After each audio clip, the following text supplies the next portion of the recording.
Very good morning to all my dear friends. मैं हूं Prashant Mawani. I hope you are doing good. आज 21 अक्टूबर 2021 है। एक बहुत ही इंटरेस्टिंग कोट आप सभी के लिए लेकर आया हूं। एक आई ओपनर कोट है। अब इस कोट को हम पढ़े उससे पहले आप अपने अंदर एक स्पेस क्रिएट कीजिए इस चीज़ को डाइजेस्ट करने की, इस चीज़ को एक्सेप्ट करने की, वरना ये कोट जो है वो आपको उसकी जो गहराई है वो आपको समझ में नहीं आएगी। We have to pray with our eyes on God, not on the difficulties. हम क्या करते हैं जब हम प्रार्थना करते हैं तो हम हमारे प्रॉब्लम्स को सॉल्व करने के लिए प्रार्थनाएं करते हैं, या फिर जब प्रार्थना करते हैं तो हमारा फोकस भगवान के ऊपर नहीं प्रॉब्लम्स के ऊपर होता है। तो हमारा भगवान कौन बन जाएगा? प्रॉब्लम्स। तो it is, I would say, पता नहीं कि I can use the word important, but I would say कि सेल्फ एनरिचमेंट के लिए इट इज़ इम्पोर्टेंट कि आप प्रॉब्लम्स के ऊपर नहीं भगवान के ऊपर फोकस करके प्रार्थना करें। Again I will leave it on you guys to decide. आप खुद सोचिए कि क्या ये कोट बराबर है, नहीं बराबर है, इसमें क्या और चीज़ें ऐड की जा सकती हैं। Help your self with it. आज हमारे टेबल के ऊपर 5 इंपॉर्टेंट आर्टिकल्स हैं। बहुत सारी इंपॉर्टेंट चीज़ें हमें डिस्कस करनी है, तो let's quickly move on and please make sure कि आप इस लेक्चर को अभी दूसरे स्टूडेंट्स के साथ दूसरे प्लेटफॉर्म्स पर शेयर करें। एक गुड न्यूज़ है, हमारे सभी स्मार्ट कोर्सेज के ऊपर डिस्काउंट्स चल रहे हैं। ये बस 2 दिनों तक चलेंगे, आज और कल। 22 अक्टूबर इसकी लास्ट डेट है, तो make the most out of it. Flat 50% discount plus 25% extra discount मिलेगा when you will use this study 25 code.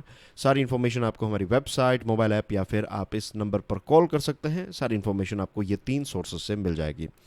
आज का पहला आर्टिकल, जो आज के सारे आर्टिकल्स द हिंदू न्यूज़पेपर के हैं, the outlines of A national security policy. The Hindu का ये आर्टिकल है और सुब्रमण्यम स्वामी साहब ने इस आर्टिकल को लिखा है। नेशनल सिक्योरिटी की पूरी डेफिनेशन जो है अब धीरे धीरे चेंज होती जा रही है।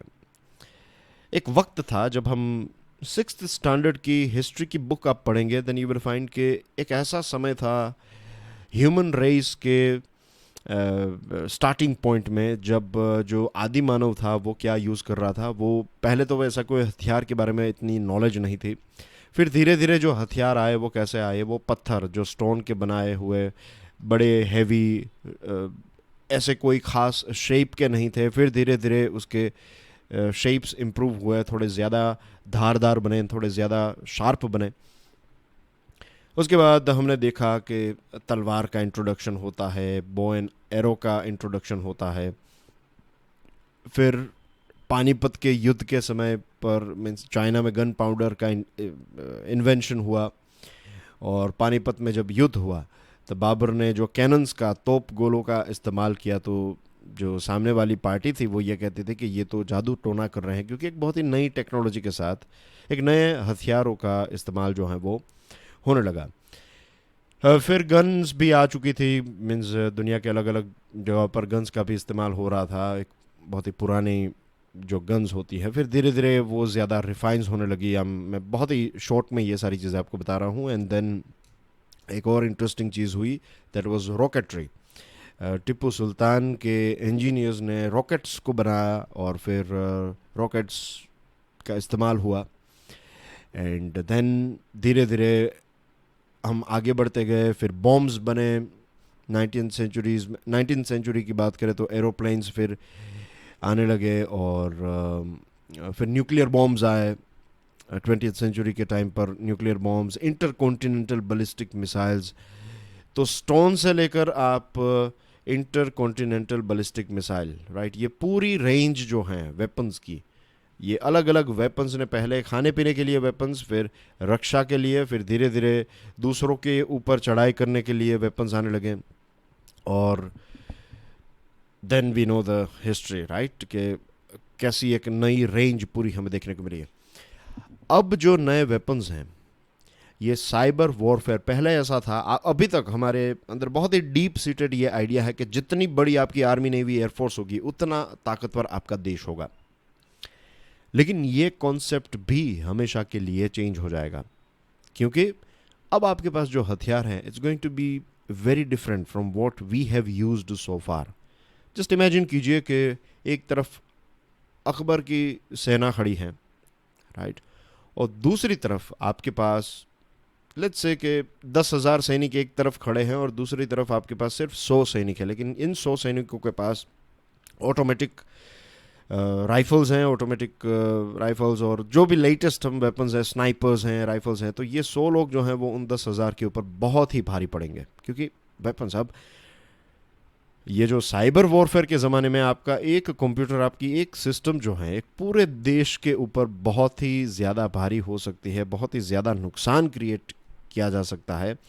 और पहले ऐसा था कि श्रीलंका एक छोटा देश माना जाता था, नॉर्थ कोरिया एक छोटा देश, और यूएसए, रशिया, इंडिया, चाइना, ये सारे बड़े बड़े देश, बड़ी कैपेसिटी, बड़े रिसोर्सेज. अब ये सारी डेफिनेशंस जो हैं वो चेंज हो जाएगी. The size of a country will cease to matter. अब आपके देश की जियोग्राफिकल साइज कितनी बड़ी है, कितनी छोटी है, डजेंट मैटर. अब आपकी साइबर कैपेसिटी कितनी है. अगर आप साइबर कैपेसिटी में बहुत ही एडवांस्ड हैं तो फिर आप यूएसए जैसे देश के ऊपर भी उसको भी कंट्रोल कर सकते हैं या उसको भी नुकसान पहुंचा सकते हैं. Drones, robots, satellites and advanced computers as weapons are already in use. अभी इन सारी चीज़ों का तो इस्तेमाल हो ही रहा है. अब कुछ नए इनोवेशंस भी हमसे दूर नहीं है, और आर्टिफिशियल इंटेलिजेंस, नैनो टेक्नोलॉजी, ये सारी चीज़ों का इस्तेमाल जो है वो आने वाले फ्यूचर में बहुत ही कॉमन होगा. युद्ध की बात करें, बड़े बड़े एयरक्राफ्ट्स हम यूज़ कर रहे हैं, फाइटर जेट्स जिसको हम कहते हैं, पायलट्स को ट्रेन करना पड़ता है, ये सारी चीज़ें. फ्यूचर ऐसा होगा कि जो पायलट्स होंगे वो कहीं पर सेफली किसी डेस्क में बैठे होंगे, उनको वहाँ पर उतने ऊपर जाने की ज़रूरत नहीं है. वो जो प्लेन है, जो फाइटर जेट है, उसको खुद यहाँ पर बैठे बैठे कंट्रोल कर पाएंगे. तो आज के ज़माने में जो ओवर्ट ऑपरेशंस चल रहे हैं, कोवर्ट ऑपरेशंस जो चलते हैं, ओवर्ट यानी कि ओपन ऑपरेशंस, या फिर कोवर्ट की बात करें तो खुफिया operations, and overt is open operations. तो ये जो ओवर्ट और कोवर्ट ऑपरेशंस चलते हैं ये तो चलते रहेंगे, लेकिन उसी के साथ साथ इलेक्ट्रॉनिक ऑपरेशंस में भी अब भारत जैसे देश को एक महारत हासिल करनी होगी. I would like to remind and give you one more example here of China. कैसे लॉकडाउन के समय पर चाइना ने मुंबई और इर्द गिर्द के क्षेत्र में एक साइबर अटैक किया और इलेक्ट्रिसिटी मीन्स ब्लैकआउट हो गया, वहाँ पर लाइट, बिजली चली गई. और इसकी वजह से जो नुकसान हुआ, जस्ट इमेजिन कि आप एक दिन के लिए किसी बड़े शहर में बिजली चली जाती है तो कितनी ह्यूमन आवर्स वेस्ट होती है और कितना इकोनॉमिकल नुकसान होता है.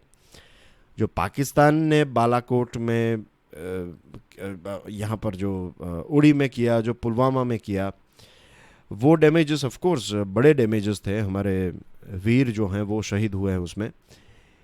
लेकिन जो फाइनेंशियल कॉस्ट ये साइबर अटैक का है वो बहुत ही ज़्यादा और बड़ा होता है.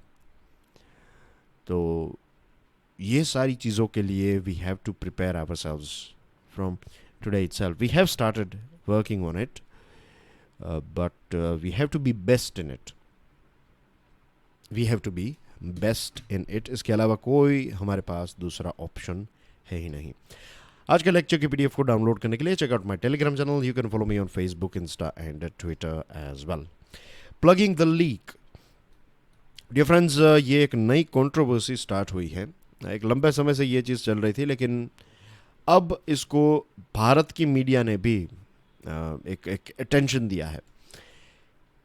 जून 2021 से ये चीज़ यूरोपियन देशों में डिस्कस हो रही है कि भारत से कुछ 500 टन्स चावल खरीदे गए और इन चावल का इस्तेमाल जो है वो कुछ चॉकलेट्स और इन सारी चीज़ों को बनाने के लिए एक ख़ास कंपनी ने ये सारे राइस जो हैं वो इंडिया से ख़रीदे. इस कंपनी का, ये फ्रेंच कंपनी है, इसका नाम है वेस्टहोव. वेस्टहोव ने ये राइस खरीदे और फिर इनको आटे में कन्वर्ट किया, और फिर ये आटा जो है वो अलग, जो एक ख़ास यहाँ पर कंपनी है जिसका नाम है मार्स रिगली. आपने मार्स की जो एक चॉकलेट आती है वो आई एम श्योर देखी या फिर खाई होगी. तो ये जो मार्स कंपनी है, मार्स रिगली, तो उनका एक प्रोडक्ट है M&M's. और जो जेम्स हमारे देश में मिलती है, वैसे ये फॉरेन देशों में ये जेम्स टाइप ऑफ चॉकलेट मिलती है जिसका नाम है M&M's कैंडी.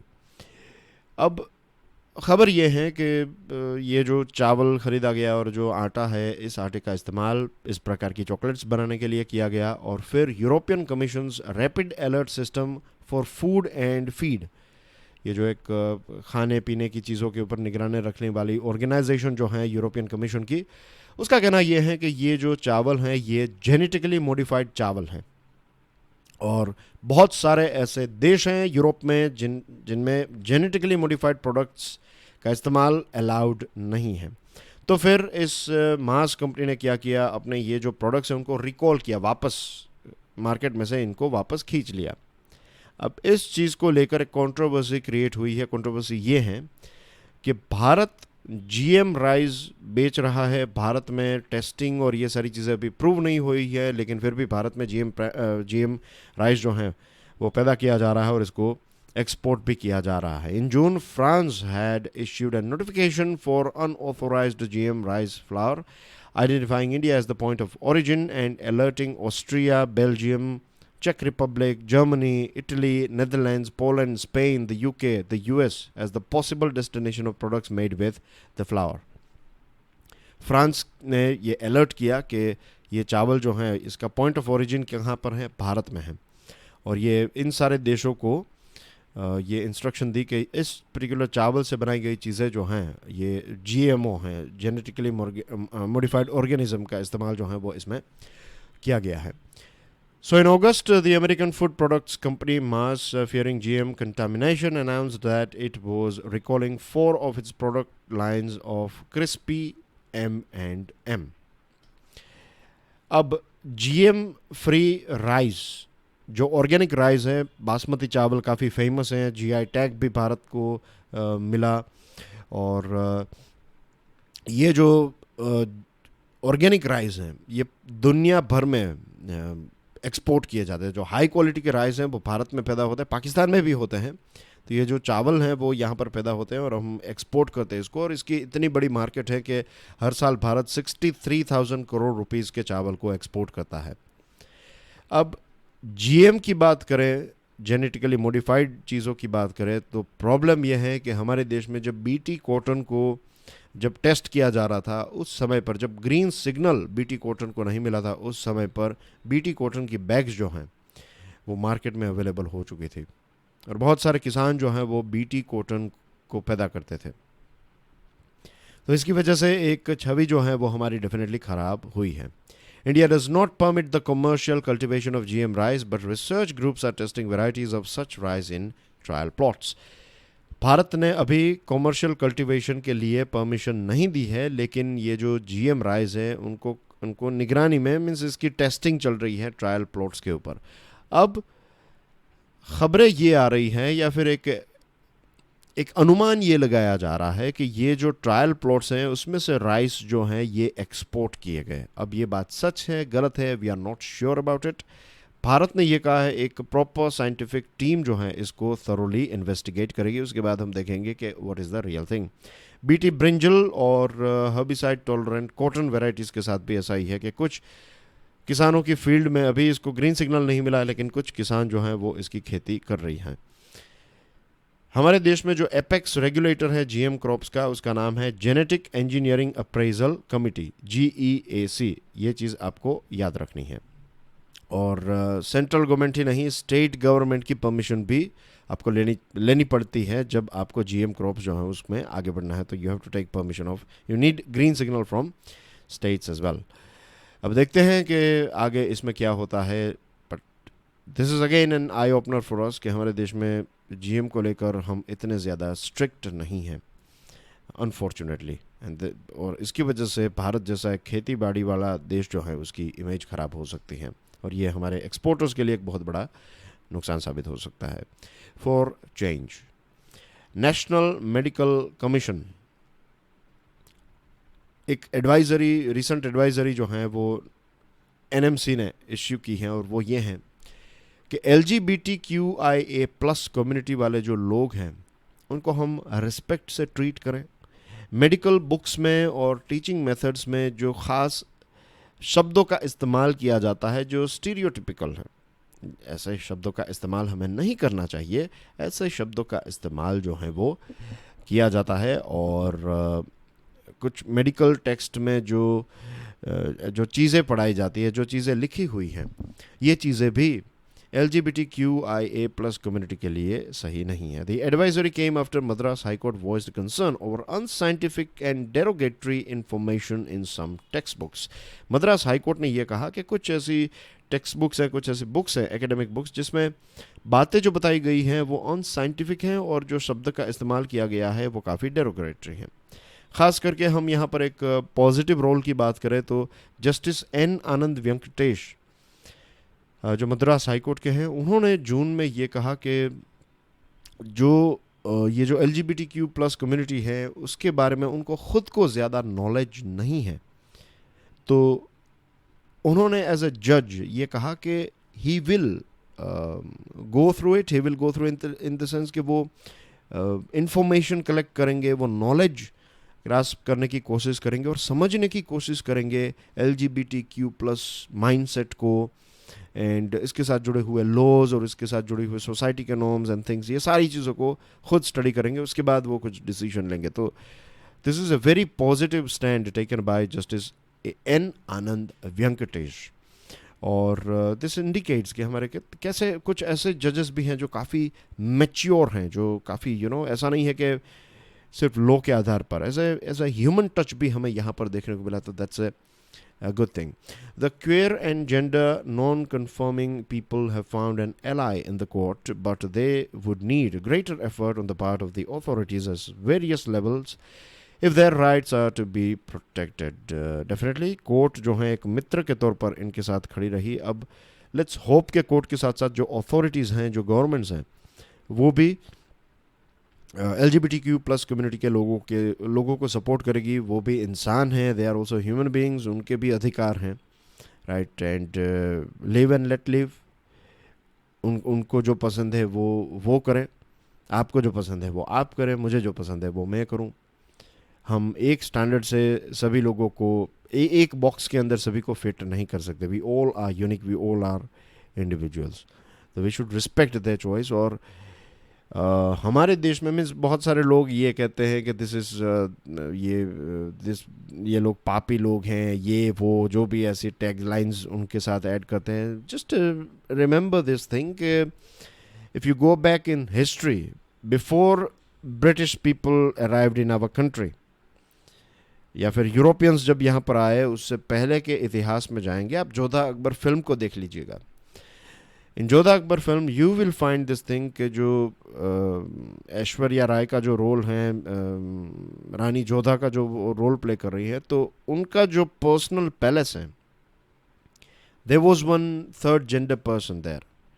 तो ये एक बहुत ही हाई पोस्ट है कि आप एक इतने बड़े राजा के जो क्वीन है, क्वीन के चेंबर या फिर क्वीन का जो पैलेस है, वहाँ पर आपको एंट्री है। So that's a big thing. Then again, there was a film Padmavat. तो उसमें आप देख लीजिएगा what was the name, Malik Kafur.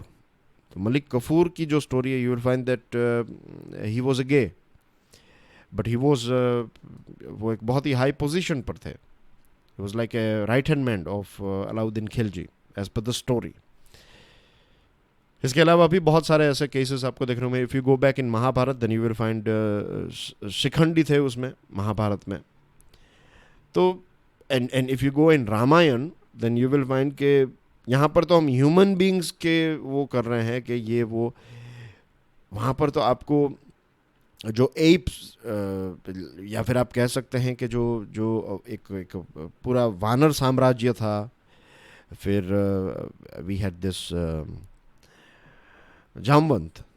तो ह्यूमन बींग्स और यू विल से एक पूरी बायोडाइवर्सिटी आपको देखने को मिलती है। तो डाइवर्सिटी को हमेशा हमने सेलिब्रेट किया है, if you go thoroughly through our history. तो उस एंगल से हम नहीं देखते हैं। हम क्या देखते हैं कि जब ब्रिटिश के आने के बाद जो लॉज हुए और फिर उसके बाद जो सजाएं हुई और उसके बाद जो मान्यताएं पैदा हुई, तो वही सारी चीज़ें आज भी हमारे दिमाग में चल रही है। Moving on to next item, it's about economy, global economy, in fact world economy. The global tax revolution, 130 देशों ने इस बात के ऊपर अपने अपने दस्तखत किए हैं या फिर इस बात को मान लिया है कि एक इंटरनेशनल टैक्स ज्यूरिस्प्रूडेंस होना चाहिए और जो मल्टीनेशनल कंपनीज हैं वो एक नया ग्लोबल टैक्स पे करें, 15% ग्लोबल टैक्स। अभी तक क्या था कि जो कॉरपोरेट टैक्स सिस्टम है उसमें दो प्रिंसिपल्स थे, एक थे सोर्स रूल और दूसरा है रेसिडेंस रूल। तो बहुत सारी कंपनीज क्या करती थी पता है, वो भारत में सामान बेचती थी और फिर वो कहते थे कि हमारा HQ जो है हेडक्वार्टर वो मालदीव्स में, नॉट मालदीव्स, मॉरिशस में है और टैक्स जो है वो हम मॉरिशस में पे करेंगे। और फिर वो टैक्स वहाँ पर मॉरिशस में क्या होता था, टैक्स बेस जैसी कोई मीन्स टैक्स जैसी कोई चीज़ नहीं, tax haven type of thing. तो यहाँ पर वो 10% जो पे करना था वो नहीं किया, वहाँ पर कुछ 1-2% जितना दे दिया और बाकी के 9% अपने जेब में रखे। तो भारत को तो ये नुकसान हुआ क्योंकि सामान और सारी चीज़ें आपने यहाँ पर बेची, मार्केट आपकी यहाँ पर है, लेकिन टैक्स जो है वो आप वहाँ पर पे कर रहे हैं। तो इनडायरेक्ट टैक्स तो सरकार को मिलेगा, लेकिन डायरेक्ट टैक्स जो कंपनी का प्रॉफिट है उसमें जो पैसे मिलने चाहिए सरकार को, ये सारे पैसे जो हैं वो कंपनीज को, सरकार को नहीं मिलते थे। और ऐसी बहुत सारी कंपनीज दुनिया के अलग अलग देशों में ये चीज़ करती रहती हैं। अब बेल्जियम, ब्रिटेन, इंडिया, इंडोनेशिया, ये सारे देशों ने अब माना है और ये सारे देशों ने एक डिजिटल सर्विसेज टैक्स भी लॉन्च किया। डिजिटल सर्विसेज टैक्स में जो नेटफ्लिक्स, अमेज़ॉन और जो भी ऐसे अलग अलग प्लेटफॉर्म्स हैं, तो ये प्लेटफॉर्म्स अगर आपके देश में कुछ सामान बेच रहे हैं, कुछ सेवाएं बेच रहे हैं, तो दे हैव टू पे ए सॉर्ट ऑफ टैक्स। अगर वो वहाँ पर 10 सब्सक्रिप्शन बेच रहे हैं तो उस 10 सब्सक्रिप्शन के ऊपर जो भी इनकम जनरेट हुई है उसका जो भी एक टैक्स है दैट यू हैव टू पे इन दैट कंट्री। तो इसको लेकर यूएसए काफ़ी नाराज़ हो गया था। यूएसए ने कहा ये सारी चीज़ें ग्लोबल हैं, इंटरनेट ग्लोबल है, तो फिर हम ये सारी कंपनीज मीन्स ये हमारी कंपनीज है तो ये टैक्स हमें यहाँ पर देगी, आपके देश में देगी तो फिर वहाँ पर भी देगी और हमें भी देगी, तो ये तो ऐसा तो नहीं चलेगा। लेकिन फिर यूएसए ने भी माना और अब जो यूएसए के जो ट्रेजरी सेक्रेटरी हैं जेनेट येलन, तो उन्होंने भी कहा कि अब वक्त आ चुका है कि हम एक नया कॉरपोरेट टैक्स, ग्लोबल टैक्स जो है वो इंट्रोड्यूस करें।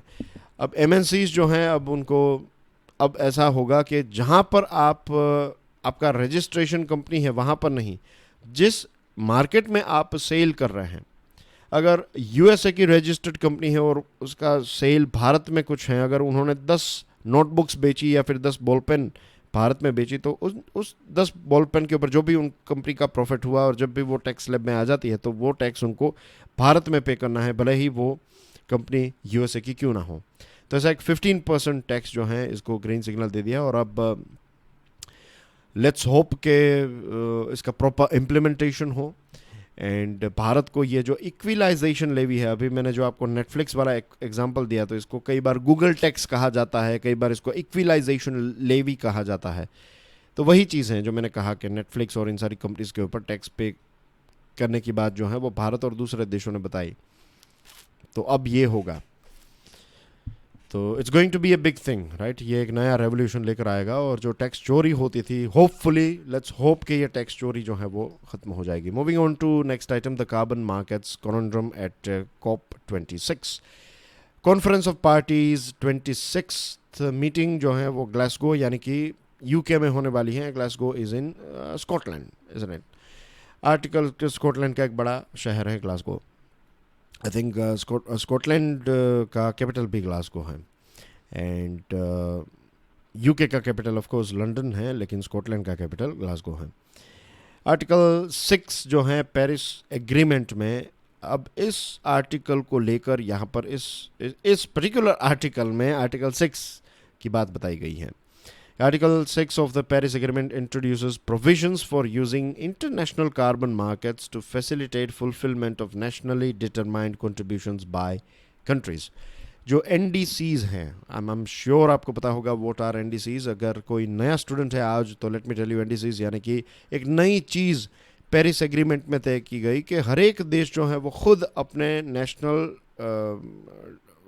what was the word, nationally determined contributions कि हर एक देश जो है वो तय करेंगे कि भाई मेरा एनडीसी क्या होगा। कोई कहेगा कि मैं 2030 तक, जो भी मैं 2005 में हमारा देश पोल्यूट कर रहा था, तो 2030 तक इस लेवल का जो लेट्स से कि हम हर साल 100 किलो कार्बन एमिट करते थे, तो 2030 तक हम इसको कम करेंगे 30%, जितना कम करेंगे 33% जितना कम करेंगे, तो 2030 तक हमारा कार्बन एमिशन जो है वो हो जाएगा कुछ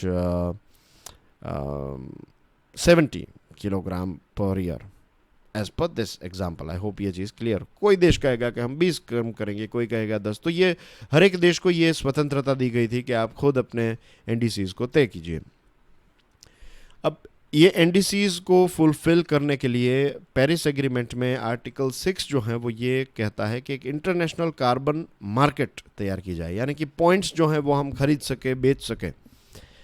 कोई देश जो है वो कम पोल्यूशन कर रहा है तो उसके पास कुछ पॉइंट्स रहेंगे, तो जो देश ज़्यादा पोल्यूशन कर रहा है तो वो ऐसे कुछ पॉइंट्स खरीद लेगा कि आपसे टोकन ऐसा खरीद लेगा कि लेट्स से कि आप हमें 100 पॉइंट्स दे दीजिए, मैं आपको बदले में $100 मिलियन प्रोवाइड करूँगा। तो जो कंपनी कम पोल्यूट कर रहा है उसका फ़ायदा क्या होगा कि वो ये $100 मिलियन जो है इसका इस्तेमाल कुछ और ग्रीन टेक्नोलॉजीज़ को यूज़ करने में कर सकता है। और ये जो देश है जो थोड़ा बहुत पोल्यूशन अभी ज़्यादा कर रहा है वो हर बार तो ये पे नहीं करेगा, तो वो धीरे धीरे फिर अपनी चीज़ों को भी इम्प्रूव करे। इतने पैसे दे रहा है तो फिर सेकंड टाइम वो देने के लिए वो भी खुद तैयार नहीं होगा। तो फिलहाल उसका काम चल जाएगा, लेकिन फिर धीरे धीरे करके हर एक देश जो है वो ग्रीन टेक्नोलॉजी की तरफ, ग्रीन एनर्जी की तरफ आगे बढ़ते रहेंगे। तो यही एक बड़ा पिक्चर, एक बड़ा प्लान जो है वो यहाँ पर नज़र आता है। लेकिन ये एक फैसिलिटी प्रोवाइड की है कि आप कार्बन मार्केट में चीज़ों को खरीद और बेच सकें। Despite several rounds of high-level meetings, it remains one of the most technical and highly contentious unresolved issues of Paris Agreement Working Program। ये जो कार्बन मार्केट वाला प्रोग्राम जो है वो अभी काफ़ी सारे इश्यूज भी इसके साथ। क्योटो प्रोटोकॉल में ये था कि जो डेवलपिंग देश थे उनको छूट थी, लेकिन पेरिस एग्रीमेंट में डेवलपिंग देशों को भी एनडीसीज तैयार करने हैं और फॉलो करना है। तो इंडिया, चाइना, ब्राज़ील जैसे कुछ देश हैं जो अभी डेवलपमेंट चाहते हैं और डेवलपिंग फेज़ में हैं, तो यहाँ पर कार्बन एमिशन तो होगा ही। डेवलप्ड देश के बारे में अगेन चीज़ें काफ़ी रिपीट होगी आज, क्योंकि this are the things that are going on. ये सारी कुछ कोर रियलिटीज़ हैं कि डेवलप्ड देशों ने पोल्यूशन कर लिया, सारी चीज़ें कर ली, अब वो ना तो पैसा देना चाहते हैं ना तो टेक्नोलॉजी इजीली शेयर करना चाहते हैं। कुछ दिनों पहले हम बात कर रहे थे कि बड़े बड़े प्रोमिसेस करते हैं, लेकिन रियलिटी में ज़्यादातर तो लोन्स दी जाती है, कोई मुफ्त में या फिर ग्रांट में पैसे नहीं प्रोवाइड कर रहा है। तो अगर ऐसा ही चलता रहा तो फिर पेरिस एग्रीमेंट के ऊपर से भी दुनिया का और लोगों का भरोसा जो है वो टूट जाएगा, और ये हमारे लिए एक डिवास्टेशन होगा, क्योंकि we need a global umbrella as well. अलग अलग देश अपनी अपनी कैपेसिटी से कार्बन एमिशन को कम करें, ये उनके लिए भी अच्छा है, लेकिन एक ग्लोबल अम्ब्रेला भी चाहिए जो पूरी दुनिया के ऊपर नज़र रख सके, इज़न्ट इट। तो डेवलपिंग कंट्रीज़ के लिए एक बहुत बड़ा चैलेंज यहाँ पर हो चुका है कि ना तो देखिए उनको भी ग्रीन होना है, भारत जैसे देश को ग्रीन एनर्जी की तरफ आगे बढ़ना है, हमें भी हमारे देश का जो सिटीज़ में पॉल्यूशन है उसको कम करना है, लेकिन फिर पैसों का इश्यू होता है और पैसों की बात आती है तब ये डेवलप देश हमारे साथ पैसे शेयर नहीं करते और ना तो टेक्नोलॉजी शेयर करते हैं। तो ये सारे इश्यूज पूरी दुनिया के अलग अलग डेवलपिंग देश जो हैं वो फेस कर रहे हैं। यहाँ पर कुछ सजेशंस दिए गए जैसे कि clean development mechanism transition, accounting rules में बदलाव, फिर share of proceeds to the adoption fund. Again fund की ही बात है यहाँ पर, फंड को कैसे हमें डिस्ट्रीब्यूट करना चाहिए, फिर कैसे अलग अलग प्रोजेक्ट्स जो चल रहे हैं तो उसमें स्मूथ ट्रांजिशन हो, तो उसके लिए टेक्नोलॉजी एंड पैसे प्रोवाइड करना। आप कैसे कैलकुलेट करेंगे कितने पैसे, कितना कार्बन एमिशन कौन सा देश कर रहा है, ये सारी चीज़ें, इसमें भी स्टैंडर्डाइजेशन।